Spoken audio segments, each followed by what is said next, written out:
Buenas tardes, ¿cómo les va? Aquí estamos, comenzando otra emisión de Los Días Contados, en una jornada en donde ni la Copa del Mundo, ni la definición de algún grupo, ni las perspectivas del partido de pasado mañana de la selección argentina permiten que se pierda de vista lo que está ocurriendo, porque evidentemente hay una situación que, independientemente de las cuestiones estructurales, de fondo, complejas que venimos hablando desde mucho tiempo a esta parte, en las últimas horas, ayer especialmente, y ahora parece ser que la tendencia se sostiene, los distintos diarios de la Argentina titulaban Miércoles Negro. Alguno de ellos utilizó esta frase como para poder encuadrar lo que estaba ocurriendo en la City porteña y naturalmente en todos los otros lugares de menor estatura o de menor envergadura desde el punto de vista del movimiento de la economía, pero que reflejaban una situación de similares características, ¿no? La tapa de La Nación prefiere poner que es una suerte de contexto internacional. El clima financiero global hizo caer el 8,9 la bolsa y provocó la suba del dólar. Esa es la visión del diario La Nación. Otros diarios, página 12 puso, bueno, vamos a ver ámbito, castigo histórico al Merval, baja 9%, la peor en una década. Ámbito financiero, ¿no? Diario especializado en economía. Avanzamos hacia otra apartada y otra forma de ver las cosas. Clarín lo ve de otra manera, ¿no? Clarín dice que caen los mercados emergentes, no habla de la Argentina ni la caída, ni habla de la particularidad del 44% en un año, ni la suba del riesgo país récord en la era Macri. Sí habla, mete Toni Kroos de tapa, ¿no? Y tensión por el aborto en el Senado, la votación pareja y hay indecisos. Este es un título para la semana que viene o para los primeros días de agosto, porque la verdad que cualquier cosa hay en el Senado menos tensión. Basta darse una vuelta y ir a ver a los senadores a ver si están tensionados, ¿no? Los pocos que estaban, algunos están en Rusia, otros en Estados Unidos, ahí está, de país emergente a país en emergencia. Y página pone que apenas unos días después de la euforia oficial por la plata del Fondo Monetario Internacional y la calificación como país de mercado emergente, y las acciones argentinas tuvieron su peor caída en 10 años en Wall Street y Buenos Aires, el riesgo país batió su récord en la era Macri y el dólar volvió a pasar los 28 pesos. El dólar ahora en Rosario, cuando son las 14.03, está a 28.60, 28.70, ¿sí? Y eso que están los dólares que subasta Caputo, que por cierto han hecho que haya una tensión que no se sostiene desde el punto de vista de lo que ayer explicaba el jefe de gabinete Marcos Peña. Vamos a escucharlo un minuto nada más a Peña, que estaba con unos pocos senadores, como decíamos, muchos siquiera en la Argentina, fuera del país, en la Copa del Mundo o en algunos otros lugares. Lo vemos.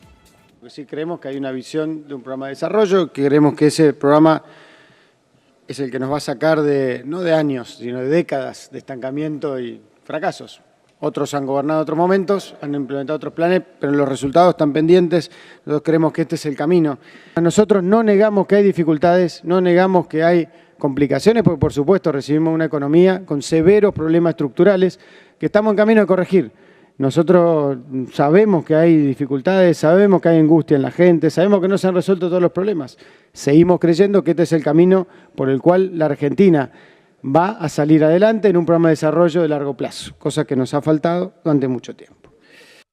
¿No? La visión de Marcos Peña, que los senadores, los pocos que había allí, acusaban de vivir en un país ficticio, en una utopía, no de las utopías juveniles que en algún momento tuvo Peña, sino de un país irreal. La verdad que la historia de la pesada herencia, cuando ya van 2/3 de mandato cumplido, ni los bolsos, ni las topadoras, ni las bóvedas, ni el 08 de vudú alcanzan para explicar y mucho menos contener a la gente cuando recibe la factura de la luz con un 400, un 500, un 600, o la del gas, o cuando va al supermercado, o cuando se entera de algunas cosas que vamos a hablar después de esta primera pausa que vamos a permitirnos con un colega y a la vez economista.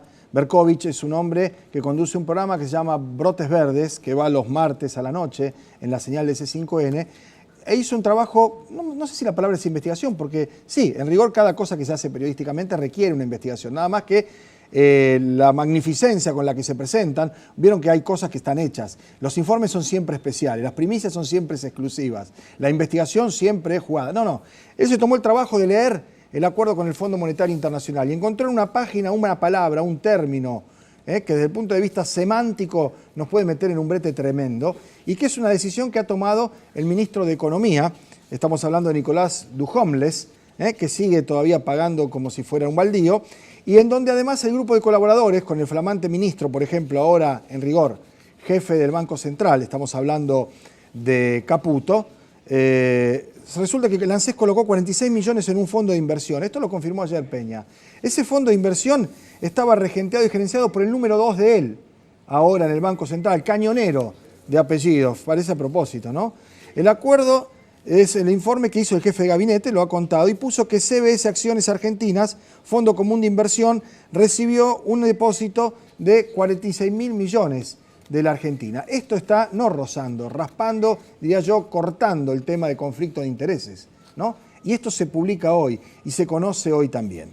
Después de hablar con el colega Berkovich, vamos a estar conversando con un colaborador habitual de nuestro programa, que es Federico Fisela, para ver qué está pasando, más allá de los anuncios, ¿no? De esto que veíamos antes, de la tapa de los periódicos, del miércoles negro, que me parece que no será ni el último miércoles negro, ni siquiera el último día negro, tal y como van las cosas. La pausa, nos quedamos hasta las 2:30 de la tarde aquí con los días contados.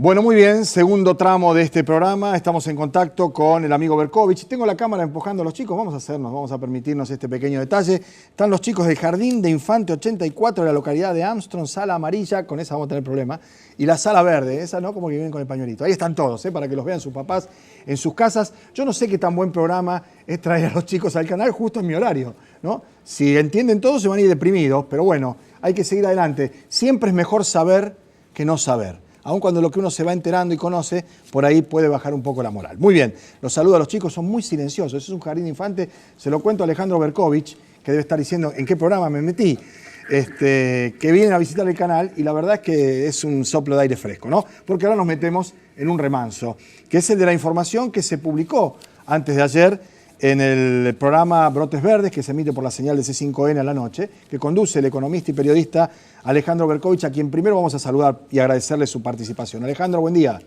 Hola, ¿qué tal? Buen día, ¿cómo andan? Bien, muy bien, un gusto recibirte. Y la verdad es que nos tomamos un día porque presumíamos que lo que vos habías puesto en pantalla de una a prueba de desmentidas, para decirlo de algún modo, iba a tener algún rebote en otros sectores de la prensa, porque era de una contundencia, de una claridad. No es una cuestión opinable, no es interpretación, no es esta historia de las offshore que están mal o no están mal, o no sé si no están bien, esas sofismas que se utilizan. Acá hay una maniobra muy clara y evidente que me gustaría que vos nos contaras, sabiendo además que estamos contando con el apoyo de imágenes de la documentación que vos mostrabas en cámara, que empieza con el encabezado de la carta o la intención o el acuerdo entre el ministro Duhovne y la señora Lagarde, ¿no? Sí, Pablo, es así. En realidad lo que nosotros mostramos es un gol en contra que metió el gobierno en el acuerdo con el FMI y el peligro que esto representa patrimonial para el Estado, lo que le puede llegar a costar millones de dólares al Estado por un parrafito muy mal puesto, muy mal redactado en ese memorándum de entendimiento con el Fondo Monetario.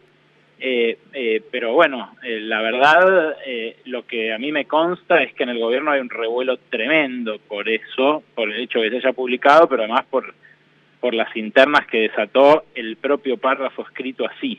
Bien, nosotros estamos viendo ahora que es la carta mandada, el acuerdo, Christine Lagarde, directora gerente del Fondo Monetario Internacional, Washington D.C., 2431, Estados Unidos. Sí. Luego, en la página 23 creo que es, ¿no? Me corregí si no 22. Es así. 22, ahí está ese tramo, está la firma de Duhovne, está la firma de Sturzenegger, que ya está en la casa, como decías vos, descansando, y ese párrafo donde se puede leer la palabra incautados, que es un término muy preciso, que dice así: por el momento, el valor de los activos de los fondos de pensiones incautados en 2008 se distribuirá a lo largo del tiempo como ingresos para compensar parcialmente el gasto futuro de pensiones. Esto es el famoso confesión de parte, relevo de prueba. Incautados los fondos a las AFJP. Claro, el párrafo tiene dos problemas. Uno es un problema que ya sabíamos desde el momento en el que se firmó hace 2 semanas el acuerdo con el Fondo Monetario, que es que el gobierno tiene previsto, la ANSES y el gobierno en general tienen previsto ir liquidando el Fondo de Garantía de Sustentabilidad, la famosa plata de los jubilados, que en realidad es plata de los trabajadores activos, porque es lo que lo que se generó con aportes, lo que generamos todos los que trabajamos con aportes de nuestro sueldo durante años y años, y que después, con el cambio de régimen de las AFJP al sistema único de reparto como tenemos ahora, quedó en manos del ANSES. Ese dinero se va a ir, esas acciones, porque son acciones, bonos, participaciones, créditos, demás activos, todo se va a ir liquidando para pagar las jubilaciones de acá en adelante. Bien. O sea que ya ahí hay una discusión importante y un tema al que hay que atender, porque el gobierno se comprometió a hacer algo que hasta ahora no sabíamos que iba a hacer. Bien. Que es vender ese fondo e irlo vendiendo para pagar la jubilación. Bien, esto en términos, digamos, semánticos podría considerarse cuanto menos una torpeza o un error, salvo que hay un condimento sustancial para demostrar que no se trató de una torpeza ni de un error, ¿verdad? Claro, por eso. Ahí te pido 30 segundos más para terminar de explicarlo. Sí. En realidad, la decisión de vender el Fondo de Garantía de Sustentabilidad es una decisión y es una condición que impone el Fondo Monetario. Ahí no hay error. Eso el gobierno lo decide y va a ir vendiendo esas acciones. Lo que puede adjudicarse a un error o a un acto deliberado de corrupción en favor de una empresa es la palabrita incautados. Y ahí es donde hacen el clavo, porque la palabrita incautados significa, en términos jurídicos, que alguien se apropió, el Estado, cuando es el Estado se dice confiscado, pero cuando dice incautado, es que alguien se apropió de algo que no le pertenecía, claro, invocando una ley, un derecho o lo que sea, pero que se lo apropió. Y lo que ocurrió en Argentina, cuando se terminó el sistema de capitalización, no es que se incautaron los fondos de las AFJP. Las AFJP, que tenían en custodia ese dinero que nos pertenece a los trabajadores, dejaron de tenerlo en custodia y los pasó a tener la ANSES por una decisión soberana del Congreso con sus dos cámaras, que estatizó el sistema. O sea, nadie incautó nada. Ahora, ¿qué pasó este año? Este año empezó a ventilarse en el Tribunal Arbitral del Banco Mundial, en el CIADI, un juicio de una AFJP contra el Estado argentino. La AFJP es MET, la famosa MetLife, que se conoce así en el mundo como MetLife, que sigue actuando en Argentina como MetLife, como seguro de retiro, seguro de vida, seguros de discapacidad y demás, pero que en su momento tenía una de las AFJP más grandes, la AFJP MET. Bueno, esa FJP, como todas las demás, pataleó al principio, protestó, pero no inició juicio en Argentina contra el Estado Nacional porque sabía que tenía todas las de perder, porque el Congreso había decidido estatizar el sistema jubilatorio. Claro, la supuesta incautación era una ley del Congreso votada por los legisladores con ese rango y que transformaba el sistema previsional. Claro, nada hay de incautación. De incautación, y tampoco hay posibilidades de protesto bajo la ley argentina. Bien. Ahora, ¿qué es lo que hizo MetLife? Inició un juicio en ese tribunal arbitral del Banco Mundial, lo inició el año pasado, cuando ya habían vencido los plazos de caducidad de acá de Argentina. Acá vos sabés que, como en cualquier juicio, hay 2 años para protestar por una decisión que a uno siente que lo afecta en el patrimonio. Bueno, no lo hicieron en Argentina, lo reclamaron ante el Tribunal del Banco Mundial. Ese reclamo que inició MetLife tuvo sus primeras audiencias ahora, en marzo, hace 3 meses. Tuvo sus primeras audiencias donde MetLife dijo: señores, a mí me incautaron lo que yo tenía y el responsable es el Estado Nacional. Bien. Hasta ese momento lo que había era una demanda de MetLife contra el Estado Nacional. Claro. Lo que hay ahora es un documento firmado por el ministro de Economía ante el Fondo Monetario Internacional, que es el organismo hermano del Banco Mundial. Que es la confesión de parte de una incautación. ¿Qué dice? Yo incauté, yo Estado argentino incauté en 2008 los fondos de las FJP. Entonces, ¿qué va a hacer MetLife con ese papel? Va a ir al tribunal y va a decir... Lo va a mostrar y va a decir: acá está la prueba. Ahora, se agrega otra cuestión, digamos, la guinda, el detalle, la asistencia para el gol en contra. ¿Quién era el de MetLife que la gerenciaba a lo largo de todos aquellos años? ¿Y quién es la persona que está en el ANSES o que está a cargo del Fondo de Garantía? El mismo tipo. El mismo tipo. Eso es lo que nosotros contamos el martes en Brotes Verdes en C5N, que el hombre que está a cargo desde el año pasado, porque al principio habían puesto a otro banquero, a otro financista. Ahora lo estamos viendo acá. de apellido Blaquier, el anterior, el que están viendo ustedes ahora, es Juan Martín Monge Varela. Ahí está. Juan Martín Monge Varela, que es un exalumno del Newman, jugador de rugby, economista de la Universidad de San Andrés, hombre que trabajó en sus inicios profesionales cuando era muy chico, en la offshore del grupo Macri, que se llamaba Galicia Advent Socma, o sea que colaboró en la gestión esa fallida de los Macri en el correo del año 99-2000, que dejaron debiendo el canon y demás. Bueno, ese hombre, después de esa aventura en la offshore de los Macri, se fue a trabajar a MetLife. Y trabajó en MetLife desde el año 2000 hasta el año 2016 inclusive. O sea que laburó 16 años para MetLife, era el jefe, el número 1. Fue en Chile primero el número 1 fue encargado de inversiones en Chile, después fue el número 1 de la filial de Chile y después fue el número 1 de la filial de Argentina. Estamos viendo la documentación, no solamente tu relato, acompañando por supuesto los papeles que ratifican absolutamente eso que mostraste vos ahí en Brotes Verdes. ¿Y ahora dónde está este hombre? Y ahora este hombre está de director general del Fondo de Garantía de Sustentabilidad del ANSES, que está encargado de vender esos activos y usarlos para el pago de jubilaciones, está encargado de que no se desvaloricen. Ahí yo también me hago nuevas preguntas, porque lo van a empezar a vender las acciones que tiene el fondo, ahora después del bajón tremendo que tuvieron las acciones, que todas valen la mitad de lo que valían hace 6 meses. Si lo tenían decidido hace 6 meses, podrían haber vendido las acciones hace 6 meses, claro, comprado dólares, y los jubilados hoy tendrían... Sí, hoy te digo, Berco, el ANSES colocó 46 millones en un fondo de inversión del SBS, la firma del vice de Caputo, ¿no? De Cañonero. De Gustavo Cañonero.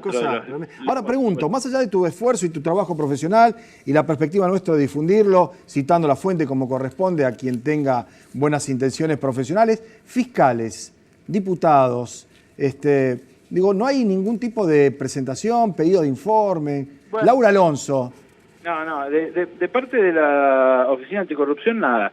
Diputados y senadores me llamaron cantidad ayer y esta mañana para pedirme la documentación y para ampliar los pedidos de informe que ya vienen haciendo. Un diputado que lo denunció mucho, por ejemplo, es uno de la provincia de Buenos Aires, del Frente para la Victoria, que se llama Rodolfo Tailade. Él lo viene denunciando tanto a esto como a los movimientos del grupo que acompaña a Caputo, y otros que están prestos a denunciar esto y que fueron en realidad los primeros que lo detectaron fueron los del bloque de Bocio, del peronismo federal. O sea que toda la oposición... sea peronista, no kirchnerista, sea kirchnerista. Están al tanto de todo esto. Están al tanto y están haciendo denuncias y pedidos de informes. Lo que no hay es reacción oficial pública alguna. Yo le he preguntado esto. Pasa también que, viste, Pablo, hay una bomba atrás de la otra y la verdad no responden a nada. Se esconden en cada una detrás, digamos, y bueno, la coyuntura va tapando las cosas. Me parece que vale la pena detenerse en esa condición de doble agente que puede tener el jefe del Fondo de Sustentabilidad, porque el hombre sabía claramente, es más, él participó de la decisión de enjuiciar al Estado argentino desde MetLife, y es cierto que él no redactó el acuerdo con el Fondo Monetario que le da a MetLife la carta de triunfo en ese juicio contra Argentina, pero forma parte del mismo gobierno. Por supuesto. Por eso digo... ¿De cuánta plata se está hablando más o menos, Berkovich, el juicio? ¿Cuánto podría llegar a ser? La demanda, las demandas ante el Tribunal del Banco Mundial establecen una cantidad como pretensión de la empresa, pero después es el tribunal el que falla y decide cuánto. Estamos hablando de cientos de millones de dólares. Cientos de millones de dólares. Sí, bueno. Todos son números monstruosos porque, claro, imagínate, ¿cuál es la dimensión del negocio, no? Por supuesto. Claro, y además Met era una de las primeras 5 AFJP del país. Entonces reclama en proporción a esa participación. A lo que le correspondía, de acuerdo. O un acto de irresponsabilidad y de haber hecho algo a las apuradas que le puede costar muy caro al Estado, nos puede costar muy caro a todos los contribuyentes, o es un acto deliberado para beneficiar a una transnacional norteamericana y bueno, ahí ya me parece que le cabe otra definición, otra adjetivación. Muchísimas gracias, y muy gentil, la verdad, brindarnos parte de tu tiempo y tu trabajo para poder contarlo aquí en la ciudad de Rosario. Ha sido muy amable, Alejandro. Por favor, gracias a ustedes, siempre es un gusto y un abrazo para todos. Muchísimas gracias. Alejandro Berkovich, economista, periodista, y este trabajo que revela de manera inequívoca, ¿no?, cuáles son las maniobras, el modus operandi, las personas involucradas. Espero que de la docena de diputados y senadores que lo han llamado a Berkovich, alguno además haga algo, ¿no?, en términos de presentación de informes, de tratar de esclarecer esto, de adecentar esta situación. Nos vamos a la pausa. Cuando volvamos está Federico Fisela con nosotros para charlar de lo que está ocurriendo ahora, de las perspectivas, de lo que viene, si es que se puede hablar en esos términos. Estamos hablando del dólar, de la economía, de las acciones, en definitiva, del programa económico del Fondo Monetario Internacional, cómo repercute sobre la vida de todos los argentinos. Ya venimos.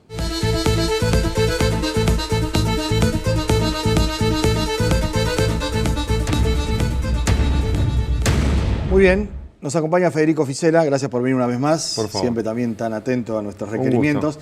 Yo veía que asentías con la cabeza mientras conversaba con Berkovich cuando hacíamos referencia a la caída, al estallido, como le quieras llamar, ¿no? El martes, miércoles negro, semana negra, de los mercados, cayendo récord, batiendo récord de riesgo país, las bolsas en Wall Street y demás. ¿Cuándo está esto del tema del fondo de garantía, ¿no?, y de sustentabilidad? Sí, porque digamos casualmente con calificación de mercado emergente y todo, con puente financiero con el Fondo Monetario. Con subasta de dólares. Tal cual. Empresas que están baratas. De equipo. Empresas, estamos hablando de las principales empresas nacionales, fundamentalmente las que están vinculadas con el mercado de la energía, que ya estaban baratas y justo en un momento en el que el capital internacional quiere tomar control político. Para tener el control político de una empresa no necesitas comprar una acción, sino un paquete que te dé peso político contra el resto. Esa cantidad la tiene ANSES y casualmente el mercado cae lo que cae y a la vez no termina de ir a buscar los máximos que hubiera dado la calificación, lo que todo el mundo esperaba en los papeles. ¿Por qué no se dio?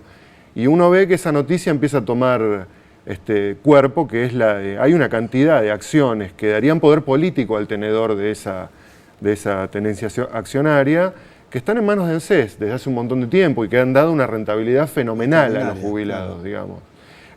Incluso no se está discutiendo como antes, que es utilizar los intereses que daban esas posiciones, sino ya revender el paquete accionario, que ANSES deje de ser tenedor de ese paquete accionario. Entonces lo que está en juego es mucho dinero. Mucho dinero. Y con jugadores avesados, ¿no? En algunos casos diría yo taúres. Exactamente. Que cuentan cartas, que las marcan, que saben dar. Exacto, digamos. Y el fondo, obviamente, haciendo la recomendación que vino, como dijo Berkovich, fue un pedido específico, desháganse de ese paquete accionario. Claro. ¿Por qué? ¿A quién se busca que se le venda ese paquete accionario y por qué justo en este momento, que como decía Berkovich, esas acciones están a valor de oferta de alguna manera, no logran despegar justo ahora? Claro. ¿Qué tenemos que esperar? ¿Que justo después de que se venda eso duplique su valor? Empieza a levantar. Claro, llamó la atención ayer, como detalle, si se quiere, concurrente, ¿no? En el miércoles negro, con todas esas cifras récord negativas, el primer tramo intenso, largo, de A Dos Voces, un programa de la nave insignia, si quiere, de la señal de Clarín, tenía Caruso Lombardi, 20 minutos, media hora, hablando de lo que había dicho y demás. Claro, después uno mira, 14% habían bajado las acciones de Clarín. Sí, absolutamente. Bueno, ayer fue un día de, digamos, conectándolo con lo que ustedes hablaban antes. Hay mucho descreimiento de que Argentina pueda cumplir con los objetivos de mínima que le pidió el Fondo Monetario. Con eso te resumo todo. El 32% inflacionario que fijó como piso el fondo no se condice con lo que se está midiendo. Las consultoras se han corrido a la zona más arriba de 35 cómodo, cuando no empiezan a proyectar que si no se da ese cuarto trimestre que plantea el gobierno, puede ser 40 la inflación. Entonces, ¿cuánto sería el valor del dólar? Y a la vez en el medio se cruza que las empresas prestadoras de servicios están pidiendo una recomposición de tarifa de otro 50%. El gobierno quiere que sean dos fases, 25 y 25, no se sabe. Pero digamos, a partir del 1 de julio las petroleras ya pidieron un aumento de la nafta de otro 3%. Y si eso fue lo que nos llevó hasta la corrida cambiaria, a no cumplir con el 15% de pauta inflacionaria del presupuesto, ¿por qué vamos a creer que el segundo semestre no nos va a encontrar sobre fin de año con otra corrida igual? Porque, digamos, el escenario es exactamente el mismo.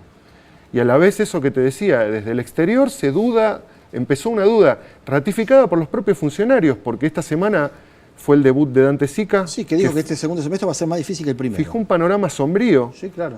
Hasta habló de la cantidad de cheques rechazados en el mercado PYME, en el mercado minorista, que si bien es una señal de alarma a tener en cuenta, está lejos de ser algo estructural, pero hay que prestarle atención. Empieza a ser, hoy los cheques no son lo mismo que eran en otra época por lo que es la tecnología en términos de bancarios, pero hay que prestarle atención a esas cosas. El comercio ha caído, los servicios han caído. Hoy, digamos, el último reporte muestra que el campo cayó, la industria cayó, y ahora, con lo que mostrábamos de los mercados, hasta el sector financiero está mostrando resultados negativos. Entonces, ¿qué sector de la economía muestra algo en terreno positivo? Que permita ser optimista. Que por lo permita menos permita pensar que la semana que viene no va a ser más complicada que esta. Por supuesto. Lo habíamos el día que fue la calificación emergente, que fue el día que yo vine, dije, realmente es ponerle un broche, va a tener que demostrar cada día todo lo que haga. No duró ni 72 horas la bonanza del mercado emergente, se la devoraron, digamos. Federico, vamos a seguir charlando, te vamos a seguir no? llamando porque esto lamentablemente en algún punto es así, inevitable, ¿no? Es un gusto Gracias, venir, ya sabes que no hay ningún problema. Muy bien, a ustedes también, les agradecemos que nos hayan acompañado. Mañana, como siempre, a las 2 de la tarde, viernes tertulia, con Leo Richardino y Oscar Bertone. Chao.